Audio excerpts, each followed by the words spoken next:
શું ભગવાનને ચોકલેટ અર્પણ કરી શકાય? ક્યારેક આપણને પ્રશ્ન થાય છે કે આપણે ભગવાનને શું અર્પણ કરવું જોઈએ. શ્રી કૃષ્ણ ભગવદ્ ગીતામાં કહે છે, પત્રમ પુષ્પમ ફલમ તોયમ યો મે ભક્ત્યા પ્રયચ્છતિ.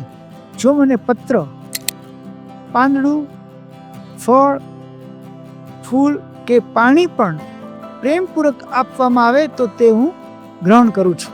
It is not the item but the intention. જેવી રીતે એક માતાને તેનું બાળક એક ડ્રોઈંગ ભેટ રૂપે આપે તો તેને મન કરોડોની ભેટ કરતાં પણ તે વધારે કિંમતી હોય છે. તેવી જ રીતે ભગવાનને માટે પણ ભાવ એ બહુ જ જરૂરી છે, વસ્તુ નહીં. God values the love and not luxury. તો હા, ભાવ વગરની ચોકલેટ ભગવાનને આપો તેની કરતાં પ્રેમપૂર્વક આપેલું તુલસીનું પત્ર પણ ભગવાનને ખુશ કરે છે. માટે ભાવ આપો, ભોગ નહીં. હરે કૃષ્ણ.